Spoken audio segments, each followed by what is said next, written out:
પૂજ્ય ચંપકદાદા.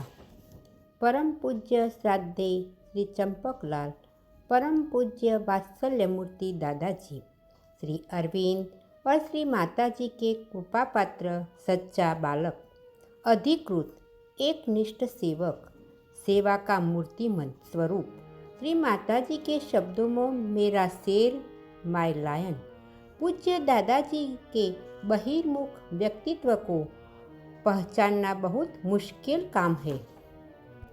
श्री अरविंद और श्री माताजी के पूर्ण पंचदशक के आजीवन सेवक, पूर्ण युग के पथिक हमारे पूज्य दादाजी का जन्म 2 फरवरी 1903 वसंत पंचमी के दिन गुजरात के पाटन शहर में हुआ था।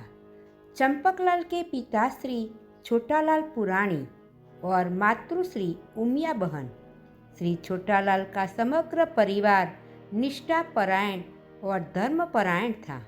पुराणी शब्द ही निर्देश करता है कि पुराणों को अभ्यासु, लोगों को पुराण कथा सुनाने वाला, पौराणिक परंपरागत पूजा अर्चना करने वाला ब्राह्मण होने के बावजूद चंपकलाल स्थापित धर्म और रूढ़िवादी में मानते न थे। बचपन से ही चंपकलाल की प्रकृति भिन्न थी। वो बचपन से ही कार्य को पूर्णतापूर्वक करने का आग्रही थी। उसने किया हुआ कार्य उच्च गुणवत्तापूर्वक का होना चाहिए। उसे खेल खेलने में और तैरने का बहुत शौक था। खेल स्पर्धा में हमेशा अव्वल रहते थे। जब पढ़ने की बात आती थी तो बालक चंपकलाल उदास हो जाते थे। उसे पुस्तक या ज्ञान पसंद नहीं था। उसका मन अमर्याद प्रभु सत्ता में ही लीन रहता था। उनका स्वभाव प्रयोगशील था। स्वानुभव के बाद ही निर्णय करते थे। बचपन में उनके माता पिता के द्वारा मिली हुई सीख काम सबको प्यारा लगी। काम करने वाली व्यक्ति सबको प्यारी लगी, इसलिए सबको मददरूप होना चाहिए। इस बारे में चंपक दादा बताते हैं कि श्री माताजी के साथ कार्य करने में माता पिता की सूचना अत्यंत मददरूप हुए थे। श्री माताजी मेरे कार्य से प्रसन्न रहते थे। चंपकलाल जी 17 वर्ष की आयु में माता पिता का सहवास छोड़कर भरूच के पास कांसिया के टापू पर स्थित आश्रम में दीक्षित जी के साथ गए थे। उनके सहवास से ईस्वी सन 1921 में पांडिचेरी यात्रा का प्रारंभ किया। श्री अरविंद के प्रत्यक्ष दर्शन करने की अभिप्सा कांसिया आश्रम में आने के बाद तीव्रतम हुई थी। बहुत मुसीबतों का सामना करने के बाद 1921 अप्रैल की पहली तारीख को सुबह 6 बजे पांडिचेरी पहुँचे थे। श्री अरविंद का दर्शन और उनके साथ वार्तालाप किया था। उनका हृदय आनंद विभोर हो गया था।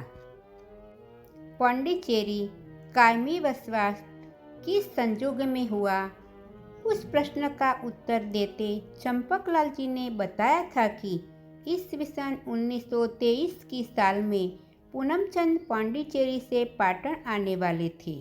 तब श्री अरविंद ने पूछा था कि चंपकलाल वहाँ क्या करते हैं। पूनमचंद ने उत्तर में पाटन के आश्रम के बारे में बताया था।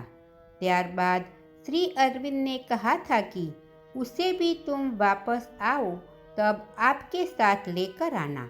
अब आप सबने जाना मैं यहाँ किस तरह आया। इस बारे में माधव पंडित ने बताया था कि चंपकलाल वहाँ क्या करते हैं। इस प्रश्न श्री अरविंद ने पूछा। वो एक असाधारण घटना थी।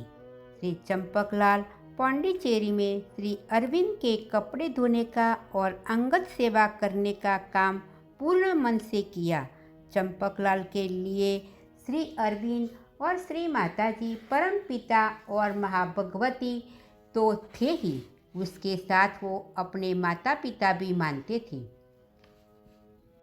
श्री अरविंद ने उसके आजन्म सेवक चंपकलाल की सेवा को स्वीकार करके प्रतीक में श्री अरविंद ने चंपकलाल को बाहों में लेकर आलिंगन दिया था।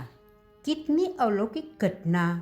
श्री अरविंद के देह को समाधिस्थ करने में आया तब श्री माताजी की सूचना से सर्वप्रथम चंपकलाल ने कुंभ भरकर माटी बिछाई थी।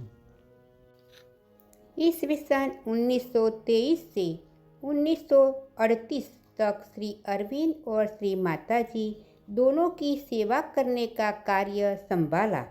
1938 में श्री अरविंद का पांव अकस्मात की घटना से 1950 दिसंबर तक सारा समय श्री अरविंद के कक्ष में उनकी सेवा में पसार किया।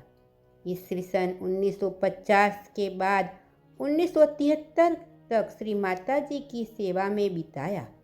श्री माताजी की अंतिम समय की बीमारी में चंपकलाल ने दिन रात आहार निद्रा त्याग कर सेवा की, उसका वर्णन करना अशक्य है।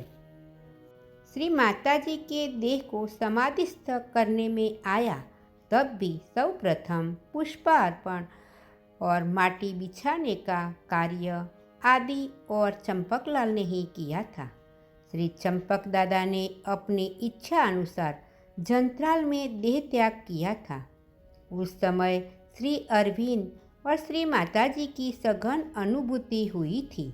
चंपक दादा के अस्थि पांडिचेरी आश्रम प्रांगण में समाधि के पास लाए गए तब भी समग्र वातावरण में शांति और ऊर्ध्वगमन की अनुभूति हुई थी, ऐसा अमल किरण ने बताया था।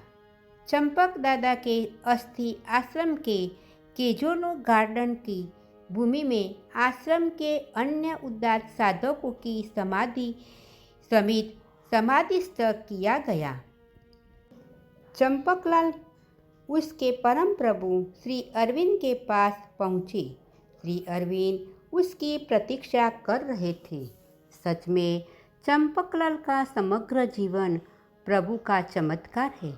इस तरह पर मानव जीवन रहेगा तब तक मनुष्य आधुनिक युग के अति मानसिक अवतार युग्म श्री अरविंद और श्री माताजी की आराधना करते रहेंगे और साथ में उसके परम सेवक दिव्य बालक चंपकलाल जी का स्मरण सदैव रहेगा। ओम नमो भगवते श्री अरविंदाय।